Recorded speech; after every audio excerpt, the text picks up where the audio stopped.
Breakpoint on RNZ National. I'm Lisa Owen. Heidi Akine. The $10,000 talent search, we talk to firms offering big finder's fees to workers who bring in other top-notch recruits. So who's in high demand? The Health Minister lobs another grenade in the bruising battle over nurses' pay equity. Andrew Little is live. The open sign is out, but are we sending mixed messages at the gateway to Aotearoa? Kia ora, would you like fries with that? The McDonalds worker who got a side order of attitude for using too much te reo. The door-to-door public transport service that's being trialled in some Auckland suburbs, it's electric too. And the ASB Classic is back after a COVID double fault. Don't forget, you can catch us live on Freeview Channel 50, Sky Channel 83. RNZ News at 5. Ahi Marie ko Ivy Ashton tēnei. Sign-on bonuses worth thousands of dollars are up for grabs as employers grapple with labour shortages. And existing staff are also being offered finder's fees if they get a new recruit. At the law firm Simpson Grierson, staff can get a $10,000 reward if they find a new lawyer for the firm who stays on for at least 6 months. At Laser Plumbing in Hamilton, new hires are being offered a $5,500 sign-on bonus. One staff CEO, John Ives, says employers are trying to tap into the passive market. People that might be open to changing their workplace but aren't necessarily out in the market looking for new work. So if an offer happens to come past them, they'll take a look at it.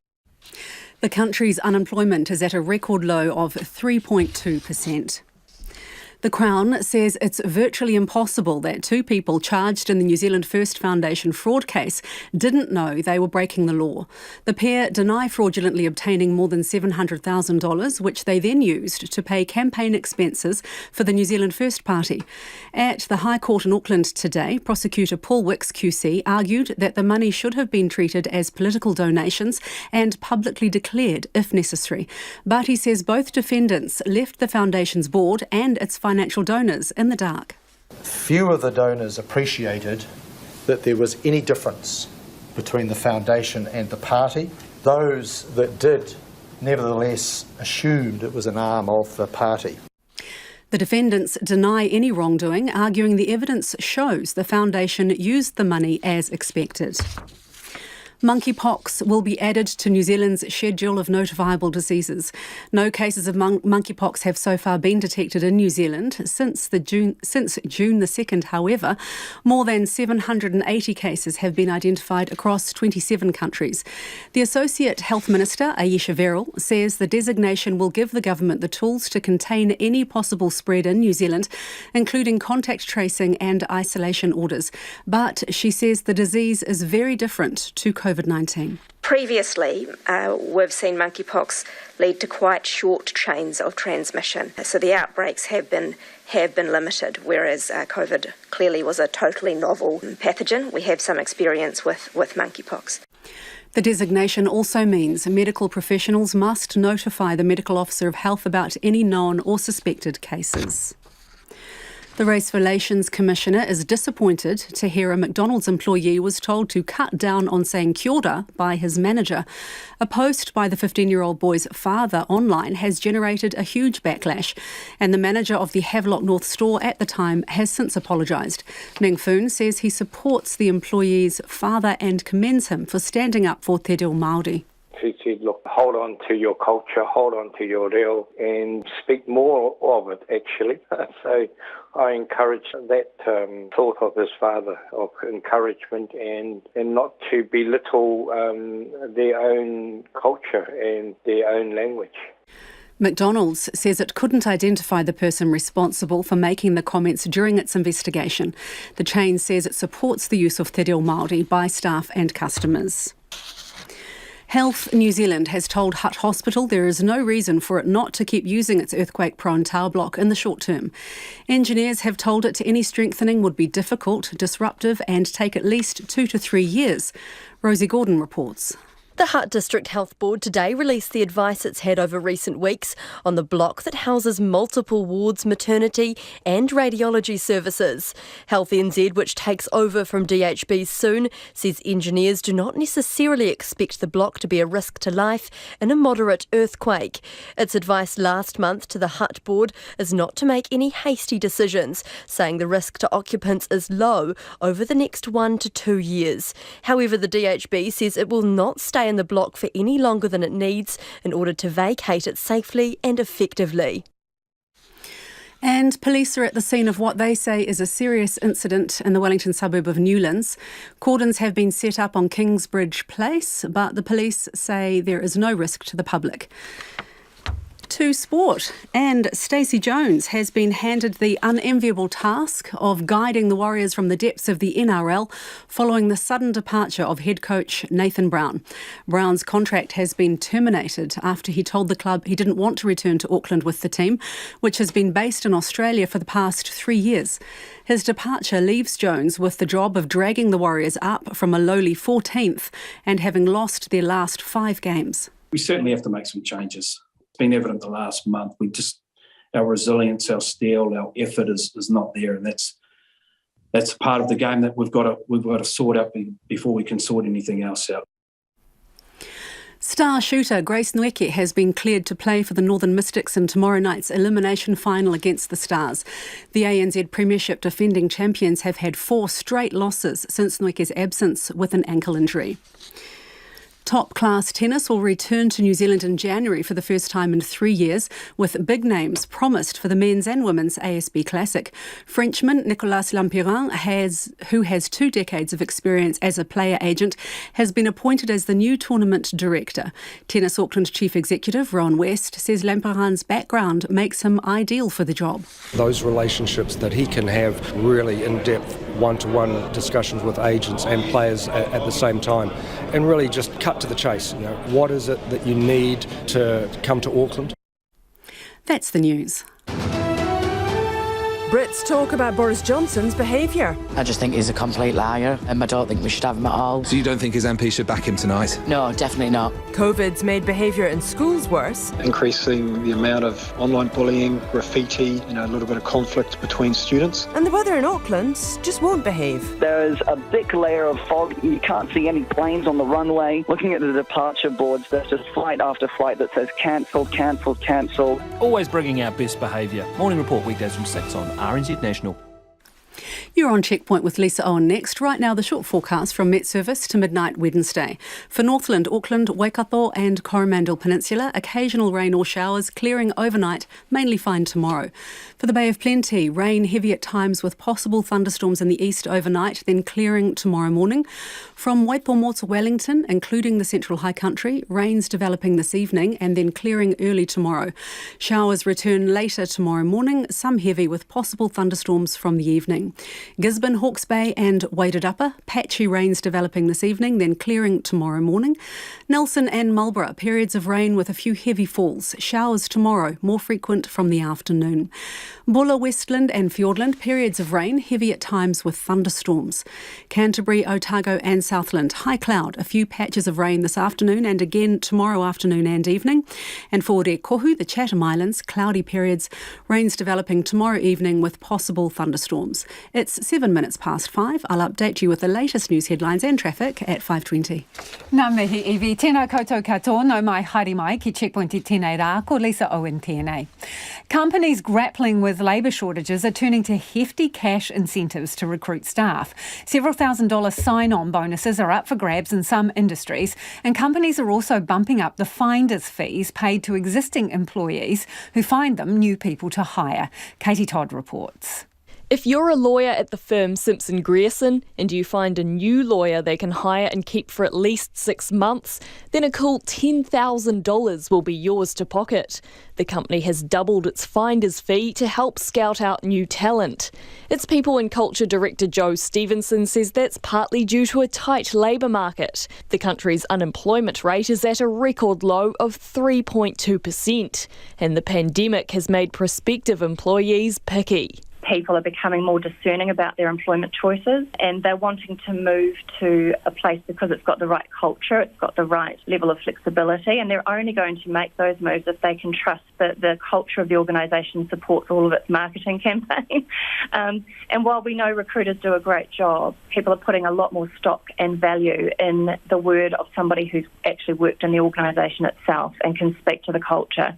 That $10,000 offer, part of a program the firm calls Star Search, seems to be working. We looked at the time period from the 1st of January this year through to 31 May, and we've made 6 legal hires, and 4 of those came through our Star Search finder's fee program. So that's 2/3. Same time period last year, 1 out of 11 hires were through our Star Search program. It's not just law firms. Recruiters say they're seeing increasingly large finder's fees on offer across all sorts of sectors. One staff CEO, John Ives, says in the construction industry, companies are looking for any way they can get the skill and resources they desperately need. Finder's fees are a way to target what he calls the passive market. People that might be open to changing their workplace but aren't necessarily out in the market looking for new work. So if an offer happens to come past them, they'll take a look at it. Big lump sum sign-on bonuses are also increasingly being offered to those looking for a job. A search of Trade Me jobs shows nearly 200 active listings, offering at least $500 to the successful applicant. They include jobs for nurses, cleaners, hairdressers and tradies. One of the ads is for experienced plumbers, drain layers and service people at Laser Plumbing in Hamilton, with a $5,500 sign-on bonus. The company's managing director, Brad Kells, wants to offer a better deal than the competition.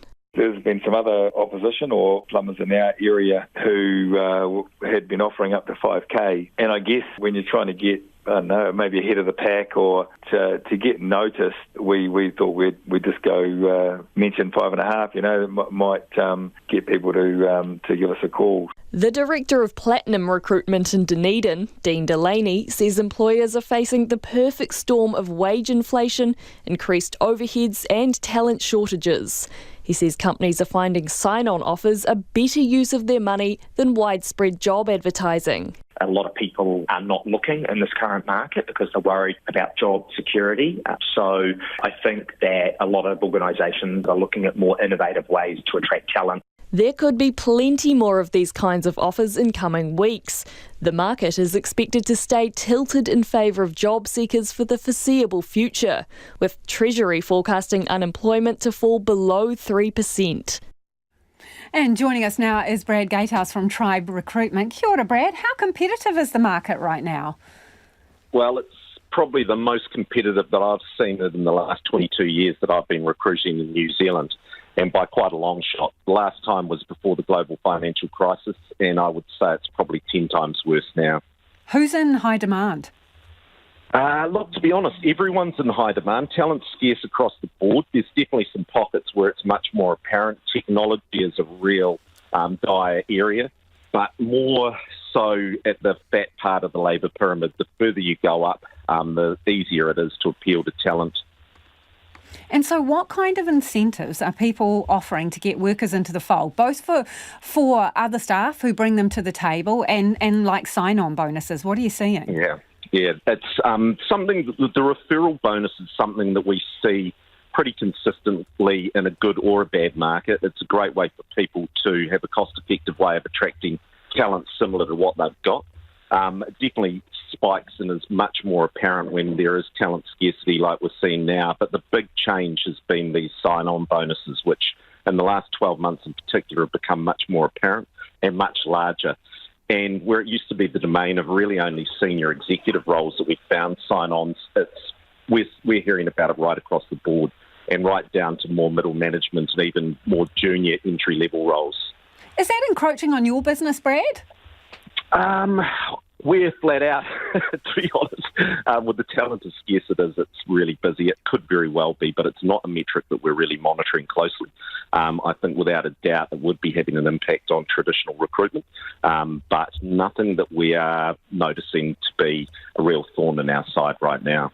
So where do you get people from? Is it just a matter of businesses cannibalising each other, or are there more people that you can get over the border now, or where are these people coming from? Because there is such low unemployment at the moment. Yeah, there is. Look, unfortunately, I think your first point was right on the mark. It's probably cannibalising from other businesses. As one of your previous speakers mentioned, the cut through you're getting through advertising is very slim at the moment. There is very hard to even get volume, let alone talent. So the only way to come up with good people for our clients is for us to shoulder tap and pitch a value proposition to people that aren't looking for a job and are happily employed. And if you've got a good proposition, you can still appeal to a really good range of talented people. So talk me through that, Brad. What's a good proposition? Because aside from money, are people offering kind of lifestyle things? You know, bring your dog to work, get a free lunch. Totally. What's on offer? Yeah, it's been a real trend. We've noticed that salary, which used to be in the top three things that candidates mentioned as being what attracts them to roles, has started slipping down the ranks. It's still there, but it's not the number one or number two that we used to see. Flexibility has climbed right to the top. And that includes working from home, flexible working hours, the ability to work remotely, extended time for leave, being able to buy additional leave at the sacrifice of salary, all of these sort of things. But that work environment's probably the biggest one. People are demanding a fun place to go to work after COVID and being locked up at home now. They've realised that there is a balance that needs to be met. But when they're in the office, they want it to be on their terms, a time frame that fits them so that they're not fighting traffic to arrive in a bad headspace. But yeah, there's a multitude of things, the old food box, foosballs, tables, you name it, anything to attract people. Really interesting to talk to you, Brad. We're almost out of time, but how much could I get for offering up a good newsreader? Oh, gosh, you guys, not enough of those good ones around, so I'm sure we'll be able to get you a great salary. Oh, be in touch, Brad. Thank you. That is Brad Gatehouse from Tribe Recruitment there. It is 16 minutes past 5. Kia mau tonu mai. You're listening to Checkpoint on RNZ National. Aotearoa's open sign is out, but our main airport might be sending a different message, with a large chunk of shops and eateries there still closed despite tourists touching down.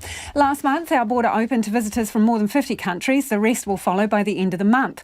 But people travelling through Auckland Airport report lights on, but a significant number of businesses not at home. Joining us now is the airport CEO, Carrie Huri-Hanganui. Kia ora, Carrie. Kia ora. So to what extent are the businesses open at the airport? So right now we've got about 38% of our retailers that are open, and that's in line with what we're seeing. International traffic is currently sitting at about 39%. What kind of message do you think that sends when people arrive or wander through the airport? Well, listen, I completely realise that the airport experience for many people, you want to be able to sit down and have a coffee or have something to eat or buy a magazine. You can do all of those things with the retailers that are open, but we're working really closely with retailers. They are keen to get open, and we are keen to support them to do so.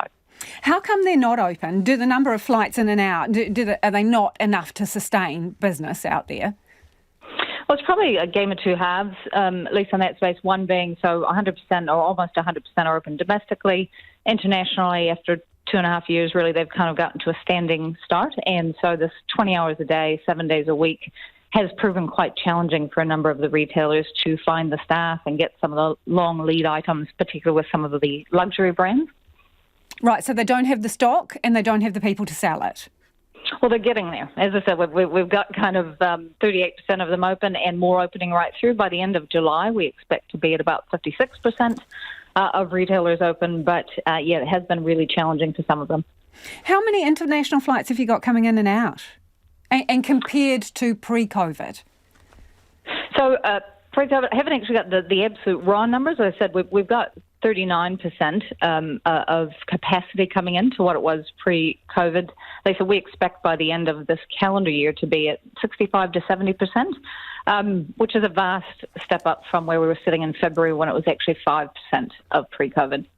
Still quite low numbers. I know it's a vast improvement, but is that where you expected it to be? I mean, what are you forecasting for 100%? It's a great question. If we look overseas, actually, I'm quite optimistic, but it does take a lead time. If you look at the likes of UK or the US that were probably 6 months or so ahead of us in opening, they're seeing some really strong bookings. So in the UK, they actually expect it to be 112% pre-COVID capacity. US is looking to be about 98%, Canada 92%. So for us, sitting at 65 to 70% by the end of this calendar year, considering that we were kind of 6 months behind, the trajectory is looking similar. So in terms of your retailers at the airport, can you make them come back? Well, clearly we want to work together. I mean, their fortunes kind of rise and fall. Of course, on but is it part of through their contract that they need to be open? Like sometimes with malls, there is hours that businesses are required to be open. Do you have an arrangement like that? Well, we certainly have arrangements in place where the levels of service and things that they do need to provide, including competitive pricing. We're in a transition state, though. We are trying to work with them to set them up for success. And I know many of them are going as fast as they possibly can to get the doors open. Are they paying full rent? We've actually, again, we know that they rely on passengers, so we've provided quite a bit of rent relief over the last year. To give that a quantum, in financial year 21, that was 180 million in rent relief, and that's carried through into this financial year. What percentage of rent are they paying right now, Carrie? Well, it varies from tenant to tenant in terms of where they're at. Some have remained open, some haven't, but we continue to work with them to set them up so that they can open their doors. So some of the businesses that are closed still, they are still getting rent relief? As part of the broader piece to help set them up, yes, we have been providing that and getting them back on their feet. Hey, what about waits? Because that's another thing we're hearing through border control. Have you got any issues there with delays getting people through? I'm sorry, I just missed that. Was that border control, was it? Yeah, people waiting, saying it's taking a long time to get through. Oh, well, the airport system is an organisation that works together. And we provide a lot of information of what's coming through, but we don't control the border agencies, but we certainly work very, very closely with them to ensure that they understand the volumes that are going to be coming through. Yeah, understand that you have no control over the situation, but are you observing any delays out of the ordinary? You certainly have a few more documentation checks up front as part of the new system with the health checks, and so you do see it ebbs and flows a little bit, but at this point they seem to be managing it reasonably well. But again, you will get those bottlenecks if you have 5 or 6 departures all leaving at the same time. You're likely to get longer queues than at non-peak times of day. Carrie, what difference do you think it'll make when we go to no testing? You know, you can come and go without having to produce this documentation for testing. How much a difference is that going to make for demand? Listen, I think it'll make a significant demand. You've got, if we look at, say, July school holidays and a family of 4, they've got a choice. Say, coming from Australia, they've got a choice of coming to New Zealand and paying, $80 a head, for example, to have testing done and a bit of friction versus going to, Fiji or Bali or other places where they don't need to do that. So I think we should see an uptick in demand once those requirements are released. Good to talk to you, Carrie. Thanks for joining us. That is the airport CEO, Carrie Huruhanganui. It is 21 minutes past 5. You're with Checkpoint on RNZ National.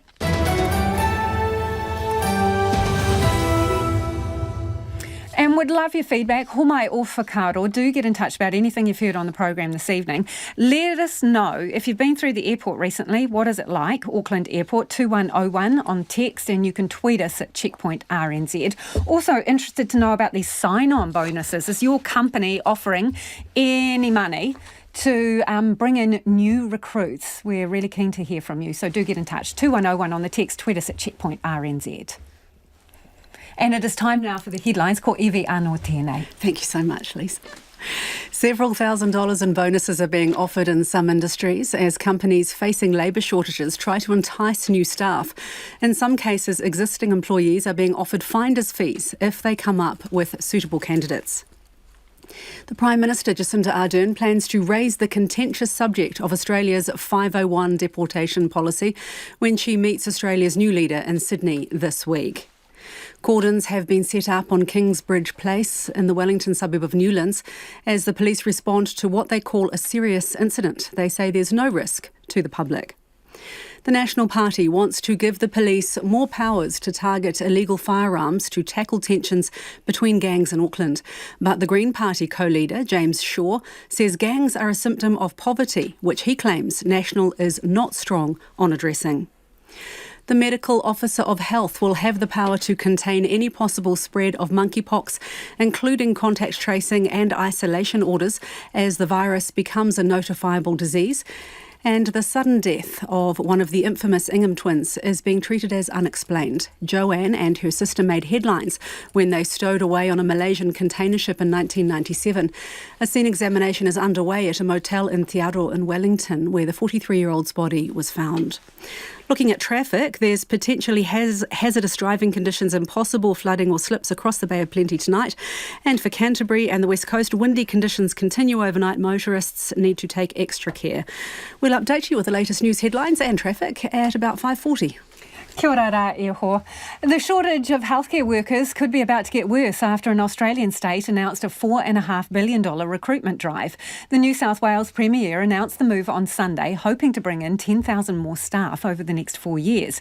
But some in the New Zealand health sector fear many of those will be poached from our already stretched workforce. Somyumba Medipati reports. There's concern New South Wales' better wages will appeal to underpaid health staff here. Nurses Organisation Chief Executive Paul Golter says nurses at Wellington Hospital have today issued a provisional improvement notice because of unsafe staffing levels on 8 inpatient wards. He says it's a dramatic action, but that's how bad the staffing crisis is.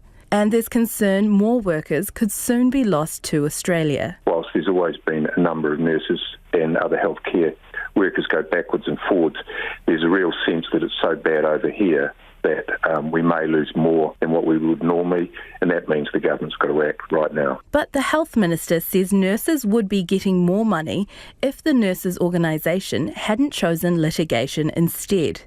Andrew Little says the representative body backed out of a pay equity deal agreed to in December.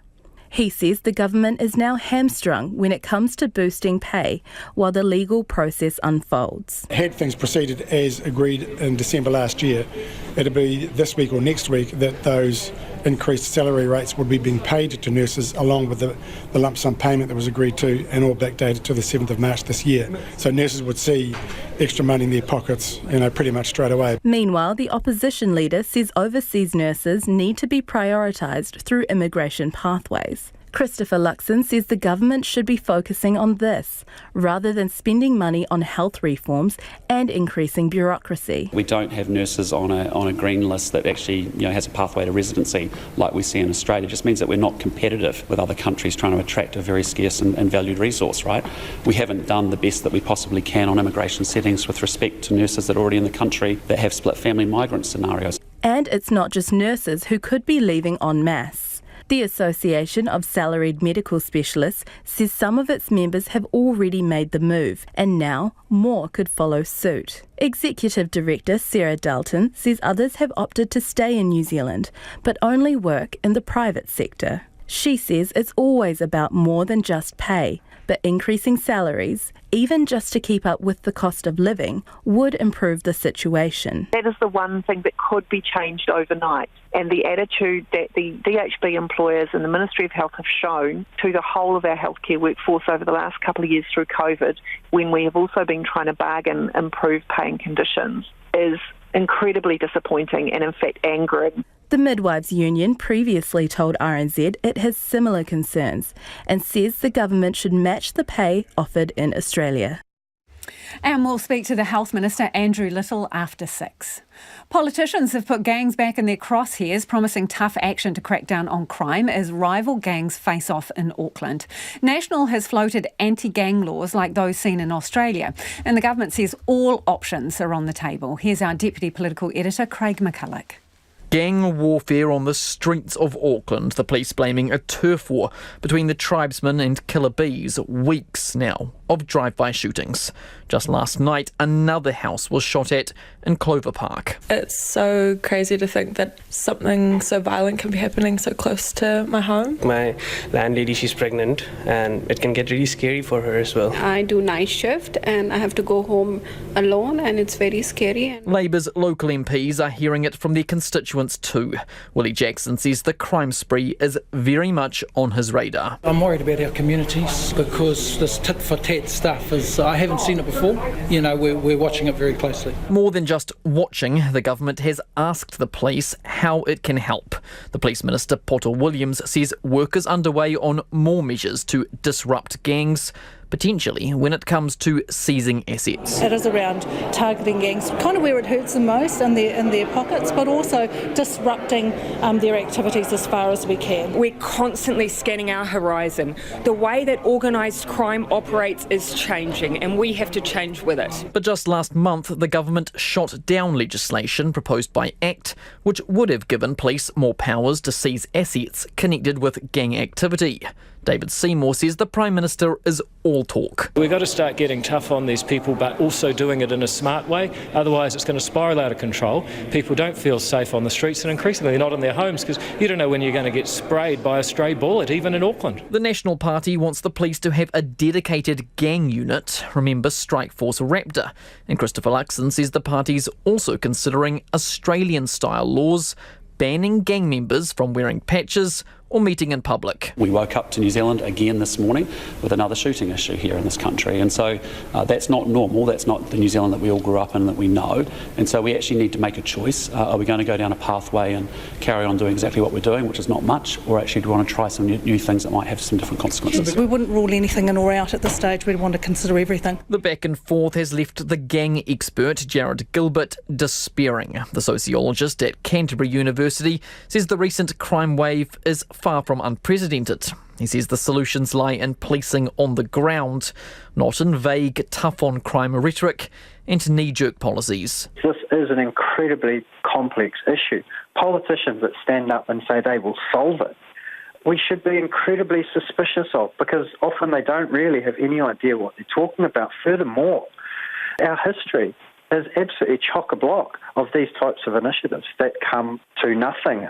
After a while, you would think that we as a voting public might get a little bit smarter to this, but we kind of buy it every time. Why? Because it sounds nice and easy. Nice and easy it's not. Ministers expect to report back with their plan, as the PM puts it, fairly soon.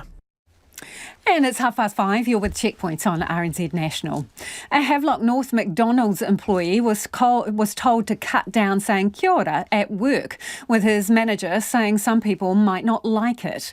The manager has since apologised after a post by the boy's father generated huge backlash over the incident. Ashley McCall reports. Renata Nepe was upset when his 15-year-old son came home and told him his manager said to lessen the use of kia ora. It really hurt me because, one, that's who we are as a people. We are actively using Te Reo Māori in our home, in our whānau spaces, and it was really demeaning to hear that my boy had to be submitted to that situation. And for me, it was racism disguised in a sugar-coated word. Although his son wasn't distressed by it, he encouraged him to continue using te reo in his workspace. Renata Nepe believes it instead came down to the manager's personal preference. My first reply to him was, you carry on. Me haere tonu koe me te whakamahi te reo Māori. Kaue aro ki ngai kuare me tā rātou whakahe I tō tātou rea, I tō tāua reo. So don't worry about what your manager is instructed to do, because it wasn't an instruction from the point of a manager. It was a person insisting another person to not use the language. And it was done very quietly. It was done so that no one else could hear. Since posting about it on social media, there's been a huge response, and the manager has now apologised, saying she didn't intend it to be racist. But Mr Nepe says the remarks are a reflection of casual racism in Aotearoa. It's ingrained in our culture, it's ingrained in our societies that we live in, that this is the type of attitude and behaviour that's acceptable. And unless we speak up about it, and for the people who are on the receiving end of it, it's huge. In a statement to RNZ, McDonald's says it supports the use of te reo Māori by staff and customers in its restaurants, but the company says it couldn't identify the person responsible for the comments. It says management have spoken to other staff and reviewed CCTV.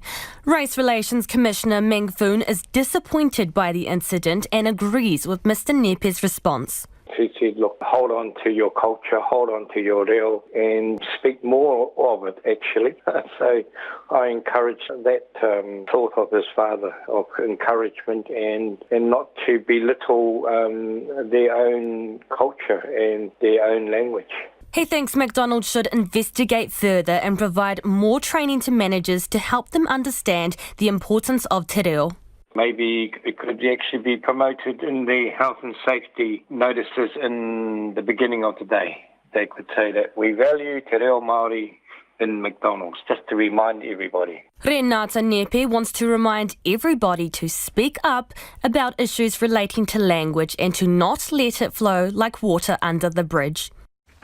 He aho o whakaaro. What are your thoughts on that one? Do let us know. Text us on 2101 or you can tweet us at Checkpoint RNZ. It is 27 minutes to 6. Kia mau tonu mai. You're listening to Checkpoint on RNZ National.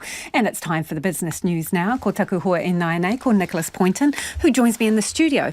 Nicholas, so Sky TV is eyeing up Mediaworks in a potential takeover. What's the price tag? Well, this is the thing. We haven't got many details at the moment. There was some overseas speculation, or the Australian Financial Review reporting some rumours that yes, Sky TV had its eye on maybe snapping up Mediaworks, and that was confirmed on the stock exchange this morning, with Mediaworks putting out a statement saying as much. And that would be a potential acquisition of both the radio and the advertising company that goes along with it. And obviously that also owns the recently rebranded Today FM as well. But look, we didn't get too many details. All we got from Sky TV was them saying that under the current proposals that they wouldn't need to raise any capital to go out and actually buy Mediaworks. But unsurprisingly, they didn't want to speak to us today, but we did speak to an investment analyst who says they were sort of surprised that Sky TV wants to buy Mediaworks, because when Sky TV has talked about making investments in its business in the past, the things have been around sort of stopping the bleeding of sort of losing customers in previous years. How can they sort of stabilise what they call customer churn, and also looking at maybe potential new products to help hopefully maybe bring in new customers. But for Forsyth Barr, they're sort of scratching their heads here, wondering what does Sky TV actually see in Mediaworks? And there's sort of the conclusion radio? Well, the thing is, obviously Sky TV's got all the broadcasting rights, but let's put that on TV. They don't necessarily have the radio broadcasting rights as well.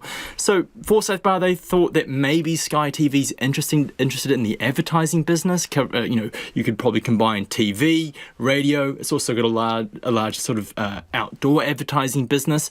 But they said that if they were going to do this, they would have to negotiate a sweet deal for it to really make sense. But look, what was quite interesting today was that the company's share price actually fell 7.2% on the news. Look, I haven't been in the business that long, but I've never ever actually seen this happen when a company announces that it's looking to acquire another one. So it fell 19 cents to $2.45. Okay, so that's going to be one to watch. All right, big name investors line up to fund a solar project. What's the solar project? This is called Lodestone Energy. We first got an announcement that they were looking to build sort of 5 solar farms in the upper North Island. They're looking to raise $300 million, and they've just closed that funding round.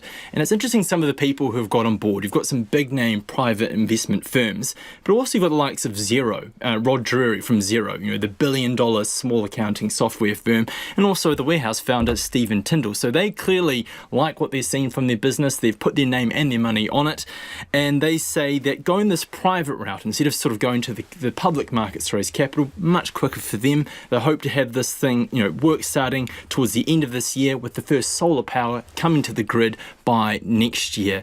But the solar party, look, there's been plenty of action going on here. It's been raining money for them, plenty of money being thrown by big companies at solar energy. Also have some overseas players partnering with some smaller firms to get in this. They say that the economics of solar power is really making sense these days, and also there's increased demand. This country, we want to have 100% renewable energy by 2030. We're about 80% of the way there, so they see a real opportunity there. OK, you mentioned Sky and the markets. What else has been going on there? Well, there's a sea of red on the NZX today, down 1.3% to 11,417. The dollar trading at 64.5 cents. It also fell as Australia's central bank announced an unexpected 50 basis point rise in its official cash rate. So our dollar is trading at a near 4-year low at 89.9 Australian. Thanks, Nicholas. And that was Nicholas Poynton with business news. To the UK now, and British Prime Minister Boris Johnson has narrowly survived a vote of confidence, but has been left wounded by his own party. A staggering 41% of Tory MPs voted to ditch him as Prime Minister. He describes the result as decisive and says it's time to push ahead with governing the country. But the storm clouds are gathering, as the BBC's Chris Mason reports. After months of awkward questions for Boris Johnson, weeks of mounting speculation and a day of intense, public, sometimes angry argument, the moment. A verdict, the result, with yes, the potential to remove Mr Johnson as Prime Minister, but also shape his future in the job. The vote in favour of having confidence in Boris Johnson as leader was 211 votes, and the vote against was 148 votes. And therefore, I can announce that the Parliamentary Party does have confidence. A mathematical victory for Boris Johnson, but boy, those numbers are awkward for him. More than 40% of his MPs labelling him a liability the country would be better off without. But he insisted... I think it's an extremely good, positive, conclusive, decisive result, which enables us to move on, to unite and to focus on delivery. And that is exactly what we're going to do. Westminster is now digesting the result. Those wanting Mr Johnson out, beaten tonight, but insisting they're not defeated. I think, frankly, it's very bad indeed. I was expecting that we might make 3 figures. I hadn't expected more than a third of the Parliamentary Party expressing no confidence in the Prime Minister. That is severely damaging for him and his reputation. For the opposition parties today, a chance to stand back and watch their opponents in a mess. This evening, the Conservative Party had a decision to make: to show some backbone or to back Boris Johnson. The British public are fed up with a Prime Minister who promises big but never delivers. The day began with Sir Graham Brady announcing that the moment some Conservative MPs longed for and others desperately hoped to avoid had come. The threshold of 15% of the Parliamentary Party seeking a vote of confidence in the Prime Minister has been passed. Therefore, a vote of confidence will take place within the rules of the 1922 committee. Within moments, the public argument began. Cabinet ministers offering their best spin on things. Do you accept that the bottom line is a vote of confidence is bad news for any leader? I think that I've already said to some other broadcasters it's the privilege of any Member of Parliament to choose to request a new leader. I don't think that's the right choice, but I'm not going to condemn people. How can the Prime Minister possibly recover from this? Well, by winning. And at one vote win is enough. Enter next a potential successor as Prime Minister. Jeremy Hunt took on Boris Johnson last time and lost. Today he tweeted, "We are no longer trusted. Change or lose. I'll be voting for change." And if you think that sounds blunt, listen to this response to it from the Culture Secretary. I'm incredibly disappointed that Jeremy Hunt, who said throughout, "I'm not going to challenge the Prime Minister while there's a war in Ukraine," has come out and challenged the Prime Minister on the day Russia sends rockets into Kyiv. A party rowing in public, a result some distance from definitive.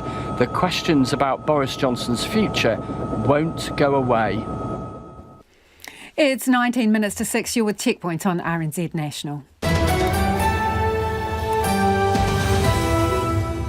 Kia ora. ora e te whānau. After the 6 o'clock news, the Health Minister on why he's accusing the Nurses Organisation of not doing its part to reach a pay deal. Homai o whakaro, we would love your feedback. You can text us on 2101, tweet us at Checkpoint RNZ, or you can send us an email. The address is checkpoint@rnz.co.nz. Anei iwi mina pita pita kōrero. Kia ora, Lisa. A resident in the Wellington suburb of Newlands says she heard up to 7 shots being fired in quick succession. RNZ's reporter at the scene on Kingsbridge Place says an ambulance has just left a property and armed guards are stationed at the cordon. A man's body has been found in a reserve in the suburb of Kandala, also in Wellington. Australia's treatment of New Zealanders, including the controversial 501 deportees, will be discussed when Jacinda Ardern meets Australia's new leader in Sydney this week. Health New Zealand says there should be an evaluation of the impact on services at Hutt Hospital if the main block closes due to earthquake concerns. The organisation says the building is not considered at imminent risk of collapse. No cases of monkeypox have been detected in New Zealand so far, but the virus is being added to the schedule of notifiable diseases. The death of a 77-year-old Auckland woman in her Onehunga home has been upgraded to a homicide investigation. Almost 1,500 households in the Christchurch suburb of Bromley have received $200 payments to compensate for the stench from a broken-down wastewater treatment plant. And US authorities have ordered the seizure of 2 aircraft owned by Russian billionaire Roman Abramovich, the former owner of the Chelsea Premier League football club. It includes a Boeing jet believed to be one of the world's most expensive private planes. Those are the headlines. Looking at traffic, in Auckland, a crash that was blocking the left northbound lane on State Highway 1 just prior to Princess Street off-ramp has been cleared, but you may still be experiencing some delays. And of course, take care through the Bay of Plenty and Canterbury and the West Coast because of floods and winds. Yum yum. We'll have the latest news and weather for you at 6. Ngā mihi, Evie. Police have cordoned off a property in Kingsbridge Place in the Wellington suburb of Newlands following a serious incident this afternoon. Police and ambulances have been at the scene, and joining me now live is our reporter Hamish Cardwell. Kia ora, Hamish. What can you tell us? Yeah, so I've just gotten out to this, what the police are calling a serious incident. We still haven't got many details officially yet, but based on what I can see from here, there's a large police presence, some with rifles hanging from them, some police tape. A number of people have come up to the police cordon, and there was a bit of an angry exchange just a few minutes ago with someone. One of the members of the public saying to the police that they are they killing children now. This is obviously, I'm just overhearing it unconfirmed. We don't know definitely what happened, but what we do know is a nearby resident said that they heard 7 shots in quick succession just after 4 o'clock. And now we're waiting to get some more information from the police about that. Thank you for that, Hamish. And in breaking news, just to hand, the police have released a statement. They say a man has died after being shot by police in Newlands, Wellington today. So that's the incident we've just been talking to Hamish about. They say they were called to a family harm incident on Kingsbridge Place at about 3 o'clock. On arrival, they made voice appeals to the man who made threats to police and attempted to barricade himself inside the address with the victim. Police say they fired multiple shots at the man from outside the property, critically injuring him. Officers immediately rendered medical attention to the man and requested ambulance assistance. However, the man died a short time later. The woman at the address was found with non-life-threatening injuries and has been treated at the scene by ambulance staff. Now, the police statement says a young person at the address was not physically injured. Support will be provided to these victims, and they will undertake a formal identification process in relation to the deceased, and his family will be provided with support. The statement goes on to say that we understand this will be a shock to the Newlands community, and there will be an increased police presence in the area in the coming days, they say. Also, several investigations automatically launched. The Independent Police Conduct Authority will be notified, and a critical incident investigation is underway. A man shot dead in Newlands by police today. It is 14 minutes away from 6. The New Zealand First Foundation case has kicked off in court, with the Crown arguing those involved could be under no illusion they were committing electoral fraud. 2 people are accused of obtaining more than $700,000 between 2015 and 2020. They then used to pay New Zealand First expenses. Media outlets have fought against name suppression since the pair were charged in September 2020, but they still can't be named. Our political reporter Annika Smith has more. The duo are accused of using a fraudulent device, trick or stratagem to secure the money. They gathered more than $700,000, deposited with the New Zealand First Foundation or one of the defendants' private companies from 40 people between 2015 and 2020. It's the Crown's case these were political donations, some of which should have been reported. Prosecutor Paul Wicks QC says neither defendant did this. They did not transmit that money to the party secretary. They kept it and then spent it how they saw fit. Thus, the Crown says as a result of the stratagem, the defendants both obtained and retained control over the funds. Mr Wicks says some of the money was used for rent for a Lambton Quay office space with the signage New Zealand First Party headquarters and nearly $10,000 for boxer Joseph Parker to speak at a party conference. Campaign expenses also make the list. Campaign handbooks, flyers, advertisements, some $25,000 for a video of Mr Peters touring the nation in a bus, business cards, signage, social media and websites. None of these expenses, the fact this money was used to pay for these things, are in dispute. What is being argued is whether the money was obtained illegally. It's the Crown's case the board and the party's president were kept in the dark and seriously misled over the money. Paul Wicks QC argues that there's no way the defendants didn't know better. It is, with respect, virtually impossible to countenance that the defendants could possibly have conceived that they could obtain $750,000 in funds from party donors, and that by the mere expedient of directing those funds to a non-party account, that somehow converted them into being something other than party donations. Mr Wicks QC said as well as misleading the board, those who gave money were also misled.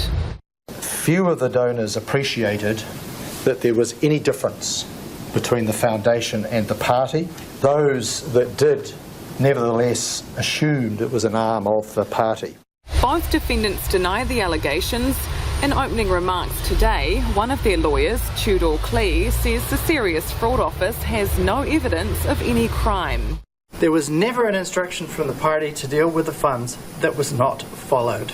Crime is not about speculation of what if. Crime is only about what actually happened.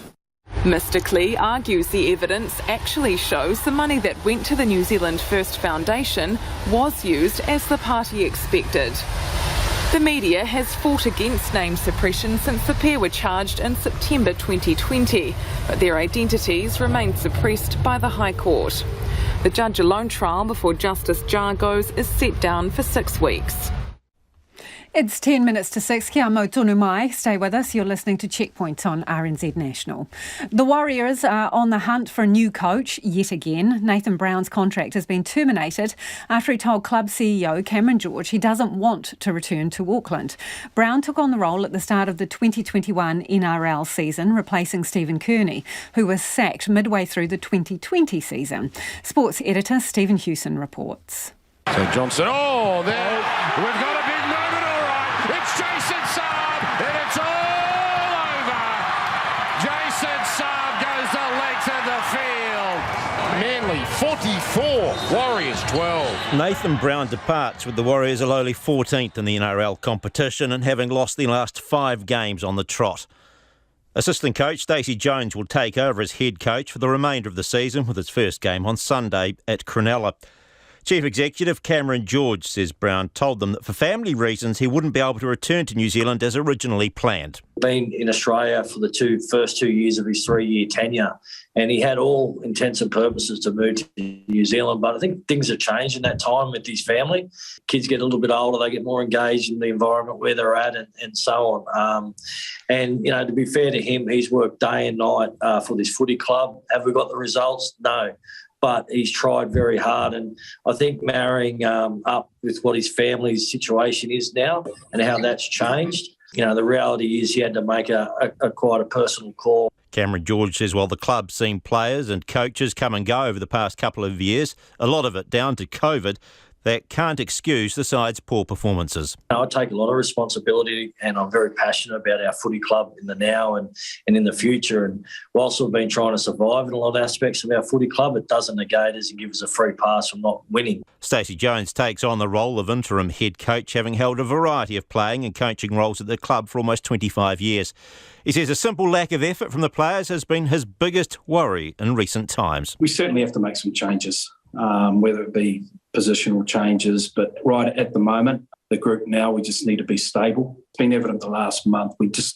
Our resilience, our steel, our effort is not there, and that's part of the game that we've got to sort out before we can sort anything else out. Cameron George says they won't be rushing into a new permanent appointment, but he has definite ideas on what he wants from Brown's replacement. I want to see someone with a bit of a hard edge or a bit of a hard ass. That, we need to instill that. We need to steel up our defence. We need to steel up our attitudes, and that's right across the board. So someone that can bring that, that bit of a hard edge, I think is really good. Everyone carries it in a different way. And I just like the simple approach to footy. Cameron George says he's already fielded plenty of calls from coaches and agents interested in the job. Stacey Jones' first assignment as head coach is on Sunday against Cronulla Sharks, a side which sits 5th on the NRL table, 9 places above the Warriors.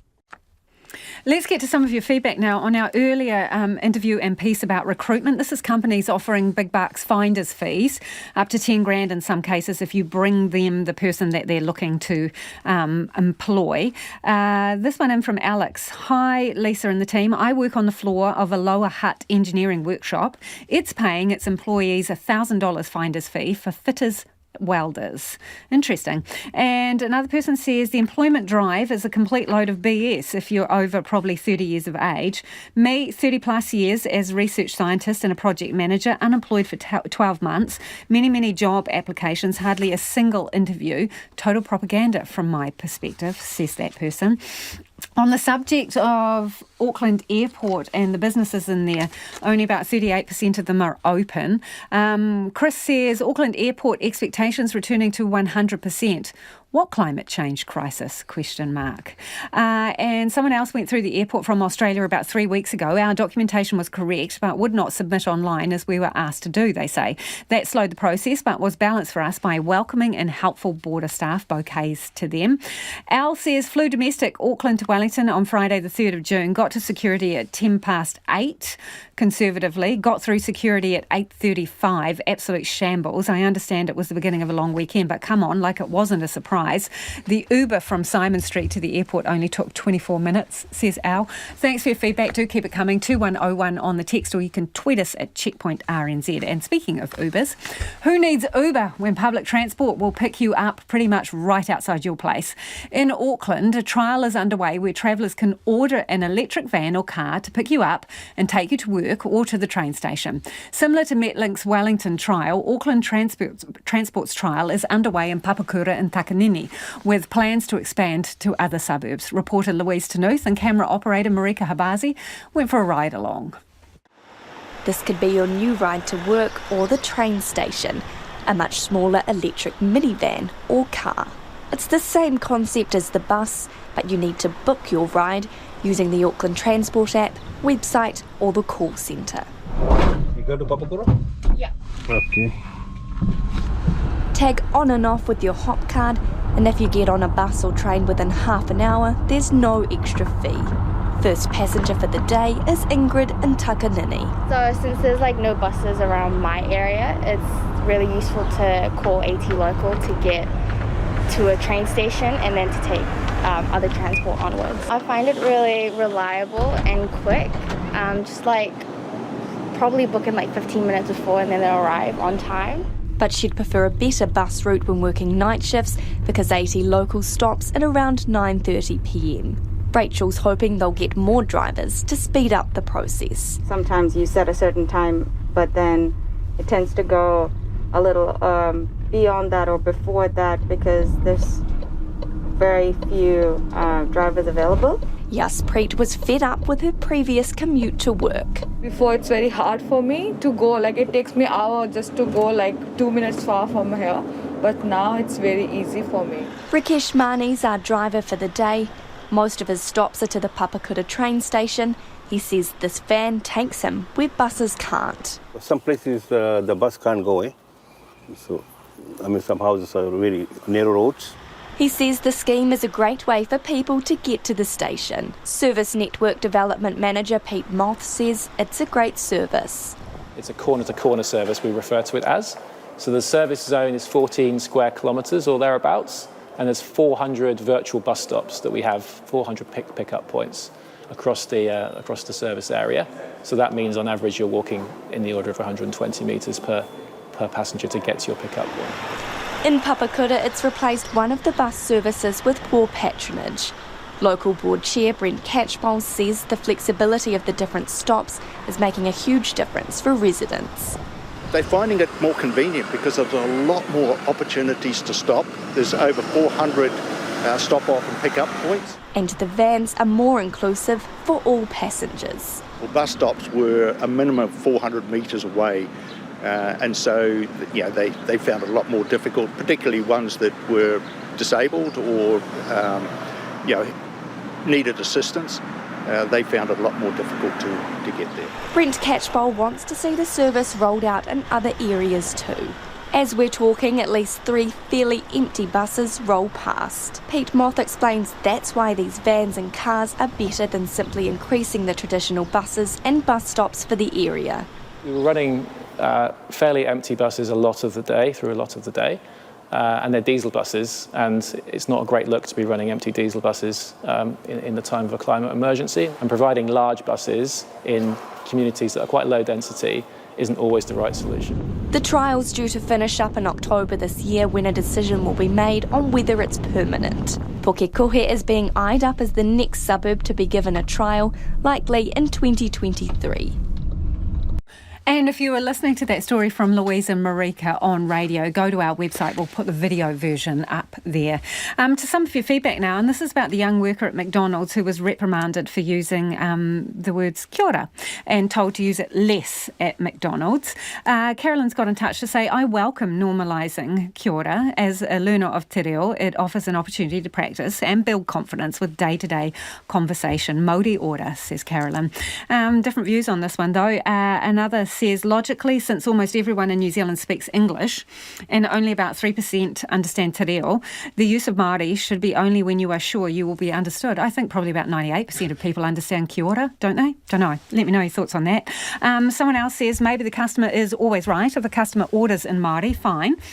But if a customer orders in English, they should be responded to in English, says this customer. What about both? Why can't you respond in both so that you can reinforce it? Kia ora, hello. Anyway, you'll let me know what you think of that. Text on 2101, I'm sure, on Twitter at Checkpoint RNZ. And on the subject of nurses, we'll have Andrew Little talking about the pay dispute after 6. RNZ News at 6. Good evening. Kia ora tātou. Ko Iwi Ashton tēnei. A man has died after police shot him multiple times in Wellington this afternoon. A police spokesperson says officers were called to a family harm incident on Kingsbridge Place in Newlands around 3 o'clock. On arrival, voice appeals were made to the man who threatened police and attempted to barricade himself inside the property with the victim. Police fired multiple shots at the man from outside, critically injuring him. The spokesperson says first aid was given immediately, but the man died a short time later. A woman at the address was found with non-life-threatening injuries and has been treated at the scene by ambulance staff. A young person also present was not physically injured. The Independent Police Conduct Authority will be notified and a critical incident investigation is underway. A neighbour in Kingsbridge Place says she heard about 6 shots in quick succession. All I heard was kind of bang, bang, bang, bang. And initially, I think I thought it was a car backfiring. But then I saw on social media on our community page there were, reports of gunshots a couple of streets away.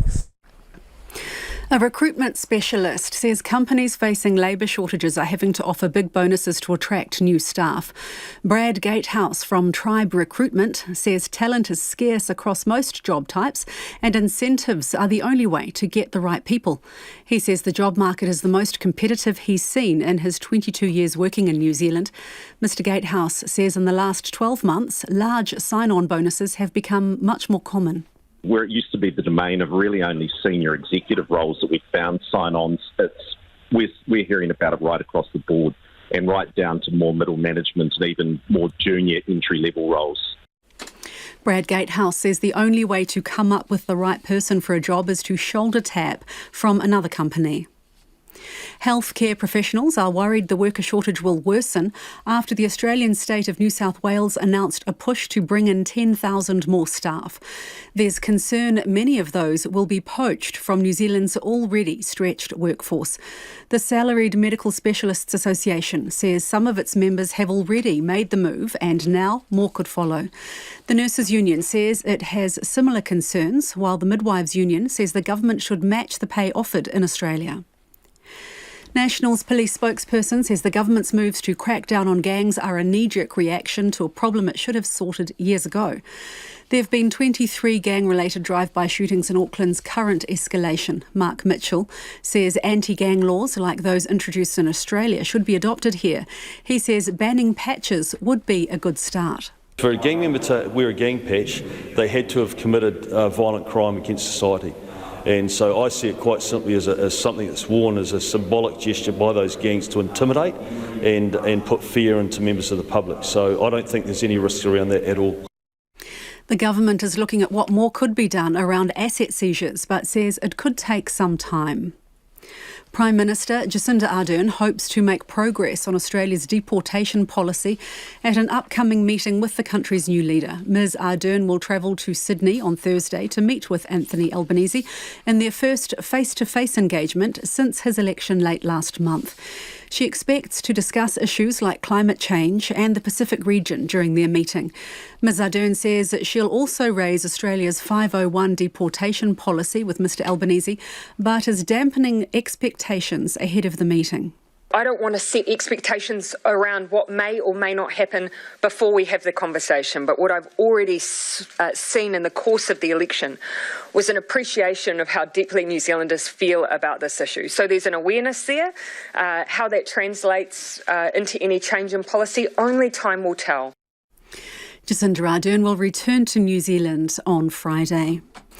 And heavy rain warnings are in force for parts of both the South and North Islands from now through until 9 tomorrow morning. 75 to 100 millimetres of rain is expected to fall in Bay of Plenty east of Kawerau, with thunderstorms possible. In Bulla and Westland, north of Greymouth, between 120 and 180 millimetres of rain is expected from midday tomorrow to Thursday evening. Thunderstorms are expected tomorrow morning. In both regions, the heavy rain may cause streams and rivers to rise rapidly. There may also be surface flooding and slips. That's the news. Tonight on Nights, whale worship in Vietnam. Journalist Chris Humphrey talks about its coastal deities, where cetaceans are gods of the southern seas. Odessa tries to work out what's deeply human about hate. Why do humans, more than any other animal, appear to hold a grudge? I mean, everything else just wants to eat you. That's on Nights with Charlotte Ryan. She'll be filling in for me, Brian Crump, after the news at 7 on RNZ National. You're back on Checkpoint with Lisa Owen next. Right now, the short forecast from Met Service to midnight Wednesday. Northland, Auckland, Waikato and Coromandel Peninsula. Occasional rain or showers, clearing overnight, mainly fine tomorrow. For the Bay of Plenty, rain heavy at times with possible thunderstorms in the east overnight, then clearing tomorrow morning. From Waitomo to Wellington, including the Central High Country, rain is developing this evening, then clearing early tomorrow. Showers return later tomorrow morning, some heavy with possible thunderstorms from the evening. For Gisborne, Hawke's Bay and Wairarapa, patchy rain developing this evening, then clearing tomorrow morning. Nelson and Marlborough, periods of rain with a few heavy falls, showers tomorrow, more frequent from the afternoon. Bulla, Westland and Fiordland, periods of rain, heavy at times with thunderstorms. Canterbury, Otago and Southland, high cloud, a few patches of rain tomorrow afternoon and evening. And for the Chatham Islands, cloudy periods, rains developing tomorrow evening with possible thunderstorms. It's 6 minutes past 6. I'll update you with the latest news headlines at 6:30. Kia ora e ho no mai hoki mai. This is Checkpoint, ko Lisa Owen tēnei. The Health Minister's taken a swipe at one of the main nurses' unions, accusing it of failing to do its bit when it comes to increasing wages. Nurses' organisation members were set to vote on a gender pay equity agreement in April, but instead the 40,000 members decided to take it to the Employment Relations Authority. Andrew Little says the nurses would be getting more money in their pockets this week, if it wasn't for the professional body representing them. And to complicate things further, Australia is looking to coax our nurses across the ditch with better pay offers. Ko taku hoa manuhiri nei ko Andrew Little. The Health Minister joins us now. Kia ora, Minister. Why are you so down on the nurses' organisation? Kia ora, Lisa. I'm not down on the nurses' organisation. They're a very important organisation to our health system. I think it's pretty rough when, having walked out of a deal that would have further lifted nurses' pay, put a nurse with 7 years' experience on a base salary of $95,000 a year, that they then complain that there's not enough pay for nurses and that's affecting recruitment.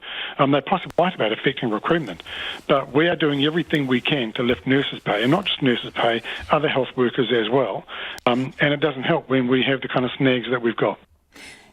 The reason that you haven't got a deal is they're not happy with what's on offer, and that's their prerogative to take it further, isn't it? They agreed to the deal. Agreed to the deal, and then 4 months later, then decided they didn't like it anymore, and now they're litigating. That's unheard of in my experience. Yeah, they say they didn't, though, Minister. They say they didn't. They say they didn't agree to a deal, that it was a provisional agreement. It wasn't finalised. So, you know, you're on different sides of the fence there, and it's difficult to tell who's telling the truth. Well, there was a signed piece of paper with their senior negotiator's signature on it saying we agree to the deal, we agree to the pay rates, and then it was 4 months later that they then say we don't agree to this and are going to the Employment Tribunal of the Employment Relations Authority. I mean, that's as it is. I mean, but if there's any claim that this government is not doing enough to lift nurse pay, to help with recruitment and retention, I totally reject that. We are doing everything we can and working with the nurses' organisation to do it. But, you've got to work together on stuff and cooperate, but we just haven't got that last element just yet. If that agreement is legally binding, as you say it is, why aren't they being held to it? Well, they're the ones who've just chosen to litigate. There's nothing that the DHB, or for that matter the new entities who will take over in a few weeks' time, or anybody else in the government can do. They've chosen to walk away from it and litigate it. All we can do now is respond to the litigation. In the meantime, we've signed off the pay equity agreement with the admin and clerical workers. We've got agreements now working up to get pay equity for the allied health workforce, for other parts of the health workforce. We'll carry on doing that stuff because we know we have to lift pay in the health sector. But it's just hard when you reach agreement with a significant organisation like the nurses organisation, and then 4 months later they walk back on it. That doesn't. Clearly, their members aren't happy. That's why they voted to take it further. Isn't it a bit disingenuous to say that the nurses organisation is not doing its part? It is, isn't it? It's representing the wants and needs of its members. That's what you do when you're their union. You've been there. They had an agreement, and they had an agreement on pay rates, and then the agreement was they would take their members to vote on the pay rates. What they actually talked to their members to say, do you want to proceed with a ratification of it? Do you want to litigate it? And the members decided to litigate it. So look, we'll see what happens with that litigation. But to the extent that the nurses' organisation's comments are that not enough is being done to lift nurses' pay, I totally reject that. Because in the knowledge that we were going to talk to you, we've had some feedback, people getting in touch saying, why not just offer them the back pay, get it sorted? Because we don't sort of randomly decide we're just going to pay a whole heap of back pay. We had an agreement on back pay. They say till the 31st of December 2019. But we had no agreement on that. The agreement that was reached in December last year was what it was. We have new pay rates, pay equity pay rates effective from 7 March this year, plus further $3,000 lump sum payment on top of the $7,000 agreed last year. That was what was agreed. That was the agreement. Why do you think nurses still have the expectation then that this is still live, getting backdated equity to the 31st of December? Why do you think they still have that expectation? I don't know. I don't know why they have. I'm not responsible for Are they being played by someone, Minister? I have no knowledge at all what's happened behind the scenes. What I do know is that agreement was reached across the table, and there have been exchanges, between the employers, the DHBs, as they have been and will be up to the 30th of June, and the New Zealand Nurses Organisation. I know that when the Nurses Organisation came to me roughly this time last year to say, we can't get our collective agreement settled, we can't get our pay equity agreement moving, we have issues with staffing and we need to consider that, and can't get recruitment going. They gave me 4 things to do. I've got all 4 done or underway, including getting the pay equity agreement settled, because I got officials behind it, got resources behind it, and we got done. I've done everything they asked of me a year ago. So are they not operating in good faith? Well, I'm not making any allegations or claims in that respect. I'm just saying, as a matter of fact. You're inferring something, though, Minister. You're saying you were given a list of 4 things. You've done it. You've also said very strongly in public that the nurses' organisation, that the hospital and the government are doing everything we can to increase recruitment, and these are your words, and to increase remuneration. The nurses' organisation is not doing its part. So spell it out to me. What are you saying that the nurses' organisation is doing that is not right? When you reach agreement on pay rate, then you stick with the agreement. And they've decided, rather than stick to the agreement they've made, they want to litigate. I don't know why they've taken that particular path, but that's what they've done. It's never been explained to me why. It is just that is what they've chosen to do. And I just, as I say, given the news about the New South Wales campaign and the pressures that the nursing workforce are under, and they are an incredible Do you feel workforce. Betrayed, Minister? Do you feel betrayed? I find it galling. I find it galling that at the time when the system's been under pressure for a while, there have been nurse vacancies around for a while because this government has funded 3,000 extra nurse positions, and we're doing our best to fill them. Part of filling them was to improve pay rates, and part of that was get a pay equity deal sorted out, get real pay rates, so there's no sex-based discrimination anymore. I thought we'd done all that. I thought we'd done that in cooperation with the nurses organisation, but apparently we haven't. And So are you angry about it? Are you angry about the way they've treated you and how this negotiation has played out? No, not well. Well, you're ticked off, aren't you, Minister? I find it galling when we thought everything that they'd asked of us, and we'd negotiate. We didn't agree to everything, but we reached a deal. And then, which they now want to litigate, and now they criticise us for not doing enough to lift nurses' pay. I'm not quite sure what else it is I meant to do. Appreciate your time, Minister. That's the Health Minister, Andrew Little, there. The Prime Minister is off across the ditch later this week to meet with new Australian Prime Minister Anthony Albanese. Jacinda Ardern will be the first world leader to have a face-to-face with Mr Albanese in Australia since he took office 2 weeks ago. The pair will have an informal dinner on Thursday night before holding formal talks on Friday. Ms Ardern says they will likely discuss the Indo-Pacific Economic Framework, the AUKUS Alliance and the upcoming Pacific Island Forum. But Australia's 501 deportation policy will be on the agenda, whether Mr Albanese likes it or not. 2 years ago, Jacinda Ardern gave an impassioned speech standing next to the former Prime Minister, Scott Morrison, saying the policy was corrosive to the relationship between Australia and New Zealand. She says she's prepared to do it again with Mr Albanese if there's no progress. I don't want to set expectations around what may or may not happen before we have the conversation, but what I've already seen in the course of the election was an appreciation of how deeply New Zealanders feel about this issue. So there's an awareness there. How that translates into any change in policy, only time will tell. My job, though, is regardless of the political party that is in office, to advocate on behalf of New Zealand's interests. Mr Albanese has also indicated he will do more on climate change than his predecessor. Jacinda Ardern says it's a significant change in Australia's policy and rhetoric around climate change and presents opportunities to cooperate together. We've been very careful about making sure that we're getting our own house in order.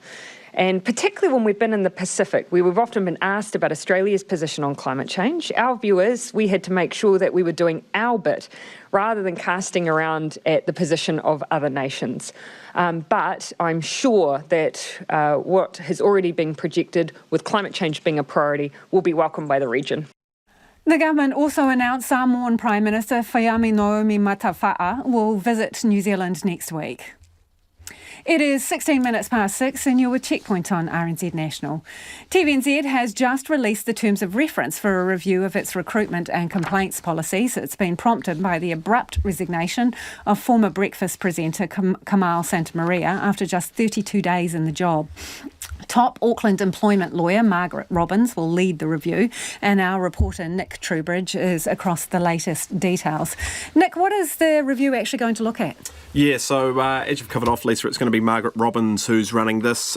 Basically, it's going to look at, whether the decisions made in the lead up to Mr. Santamaria's, his eventual hiring into the role were in accordance with their recruitment policy. Simon Power's given Ms. Robbins, I believe it's 4 weeks to cover this off, and once it's done, it'll be public. We'll get to see it. We'll get to see what's really gone down here.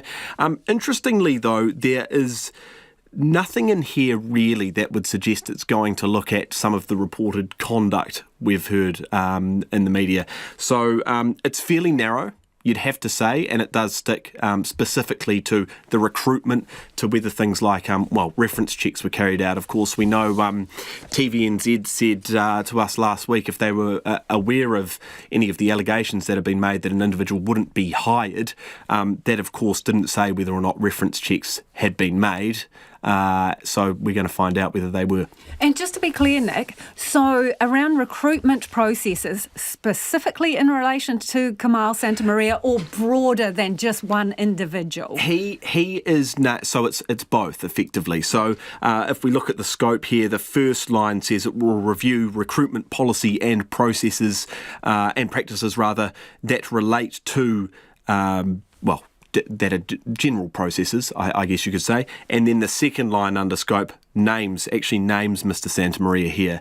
There's a line further down that names Mr. Santamaria again, saying basically they're going to interview people who were part of the process before he came and enjoyed breakfast, of course. But as you say, ring-fenced, not to include any allegations of misconduct. So are there going to be changes to how complaints are handled down at TVNZ? So I guess this kind of speaks to the misconduct thing. So Simon Power has come out this afternoon and basically said, and I'm quoting here, we all strive for TVNZ to be safe, respectful and an enjoyable workplace. He goes on to say, I believe we have a strong safety culture. This is an opportunity to ensure that the TVNZ harassment policy and TVNZ code are sufficient for any staff member who may find themselves needing support. Then we get to the sort of nub of the issue here, I suppose. They're developing a Speak Up program, is what they're calling it.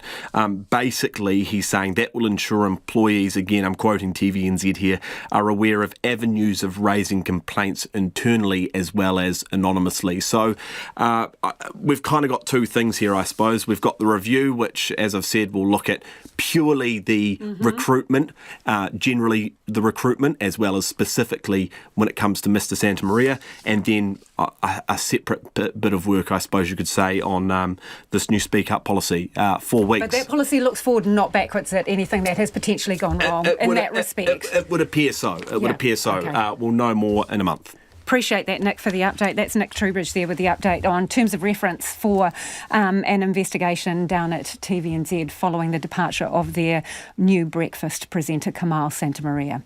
Russia's UN ambassador has walked out of a Security Council meeting after the president of the European Council blamed the Russian invasion of Ukraine for causing a global food crisis. Charles Michel told the meeting in New York that Russia was using food supplies as a stealth missile against the developing world, forcing people into poverty. The dramatic consequences of Russia's war are spilling over across the globe, and this is driving up food prices, pushing people into poverty and destabilizing entire regions. And Russia is solely responsible for this food crisis, Russia alone, despite the Kremlin's campaign of lies and disinformation. And it is Russian tanks, Russian bombs and mines that are preventing Ukraine from planting and harvesting. The Kremlin is also targeting grain storages and stealing grain in Ukraine while shifting the blame on others. This is cowardly, this is propaganda, pure and simple propaganda. Meanwhile, Ukrainian officials say its military has repelled 7 Russian attacks across the Donbas region over the past 24 hours as its forces weather the barrage. President Zelensky has tried to boost morale. The BBC's Jonathan Beale reports. Fighting in the city of Severodonetsk has been described as the hottest of the conflict, with relentless Russian artillery strikes reducing the area to rubble and ashes. Ukraine's President Zelensky has called the situation hell. This weekend, sheltered in a building, he made his first visit to troops there, fighting against huge odds. An effort to boost morale. You are true heroes of our country, Ukraine. You are heroes of war. Because of you, we have and will have our land and our country. Ukraine's forces are outnumbered and outgunned. Russia's vast arsenal of artillery trying to pummel and break Ukrainian resistance. Both sides are taking heavy casualties. But for Ukraine, more help will soon be on its way. Today, Britain announced it'll be sending this, its most advanced rocket launcher, following the lead of the US, which is supplying Ukraine with a similar system. This British Army version can fire 12 rockets in a minute and has a range of up to 50 miles, further than most of Russia's artillery. The flow of Western weapons has already angered Moscow, though President Putin is also trying to play down its significance. We believe that the delivery of rocket systems by the United States and some other countries is related to making up for the losses of combat hardware. There is nothing new about that, and this actually changes nothing. The question now, will these weapons arrive in time to make a difference?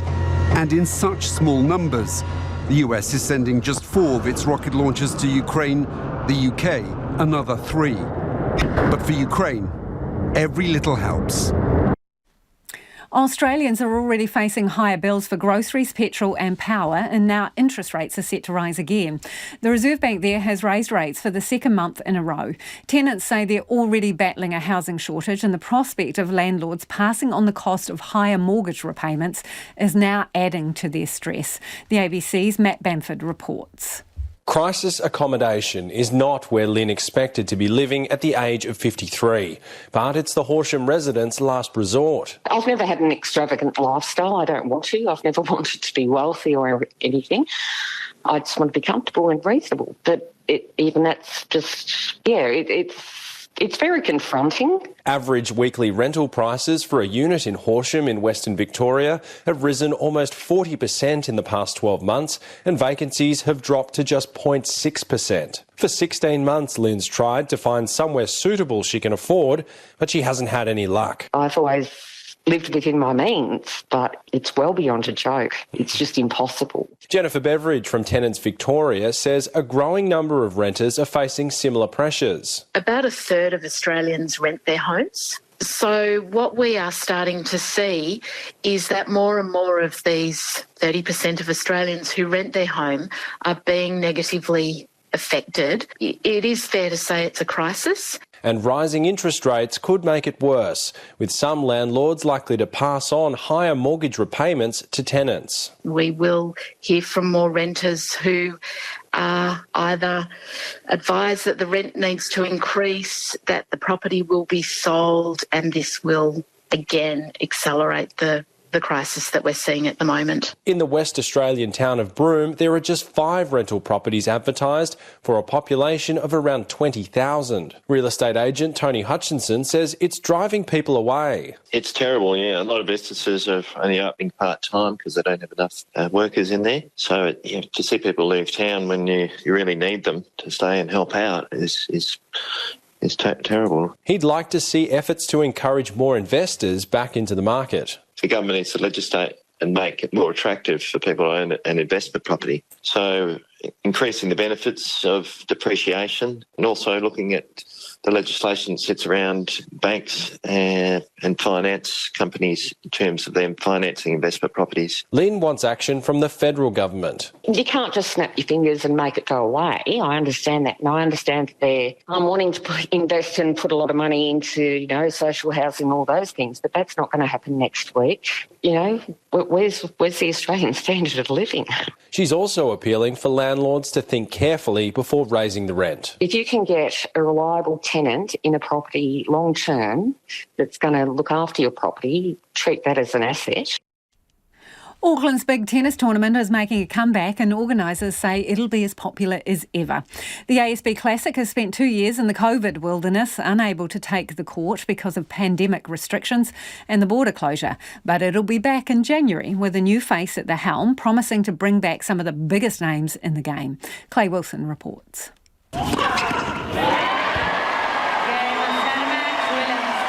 It's one of the staple events on our annual sporting calendar. And after a 2-year hiatus, the ASB Classic will be back in early 2023. Driving that return, new tournament director Frenchman Nicolas Lamperin. The way I look at it is I see the tournament as some very solid foundations, and we obviously have to capitalise on the strengths, but the way the world is going, we cannot rely on what's been done in the past. Lamperin takes charge with almost 2 decades' experience as an agent to some of the world's best tennis players. Experience that, among other things, Tennis Auckland Chief Executive Rowan West says makes Lamperin ideal for the job. Those relationships that he can have really in-depth one-to-one discussions with agents and players at the same time, and really just cut to the chase. What is it that you need to come to Auckland? While player announcements are still incoming, West says fans can expect the same calibre of players the event was previously attracting. There are a suite of players now who weren't even on tour 3 years ago, who are now becoming household names, that we definitely will be able to get a few of them. There'll be players who just squeaked in on a wild card or through qualifying 3 years ago and are now in the world top 15, and we'll be able to get some of those back. That's not only good news for tennis lovers. As Auckland Unlimited's Richard Clark explains, the tournament has a significant impact on our biggest city as a whole. January, February, it's generally a good time for tourists, but that New Year's period is a challenge for Tamaki Makaurau. Obviously, people tend to travel to beaches, etc. This gives people a reason to stay and a reason to visit. A popular event with a strong reputation. One which has new tournament director Nicolas Lamperin excited to get to work. When I speak to agents and players, they all tell me that it's a stellar event. They love coming here, they love competing here. The stadium is always packed, which is not the case everywhere in the world. So it's very, very strong and solid foundations that we need to build on. The 2023 ASB Classic is scheduled to start on January 2nd. Before we head off, some of your feedback. This is on kia ora being used at McDonalds and one worker being told to ease back on the use of it as a greeting. Pene says, kia ora, Lisa. Kia ora, Pene. It would be great if McDonald's would ask all their staff to greet everyone with kia ora at all their stores in the future. How nice and friendly that would sound. I might go there more often then. Another listener says, kia ora is literally in the dictionary as New Zealand English as well as Māori, so it is technically part of both languages. Another opinion here, kia ora, Aotearoa has 3 officially recognised languages. English is one of those languages. The only way for us to learn more te reo Māori is to hear it spoken. It needs to be normalised. And kudos to the McDonald's employee, this person says. And this one, this 70-year-old Pākehā woman proudly uses kia ora when greeting others. I'm also proud to live in Aotearoa, New Zealand. Thank you for all your feedback. That's about all we've got time for. The Late News team's going to keep you updated throughout the night. First up, speaks to an Auckland supermarket owner working the tills and cleaning the toilets himself just to stay afloat. That'll be tomorrow morning from 5 a.m. Do tune in. Have a great night. RNZ News headlines at 6:30. Kia ora tātou, koiwi Ashton tēnei. A man has died after being shot several times by Wellington police who were attending a family harm incident in Newlands. The Health Minister says he totally rejects claims the government isn't doing enough to lift nurses' pay and address retention and recruitment problems. The bill, which overhauls the health system, has passed its 3rd reading in Parliament.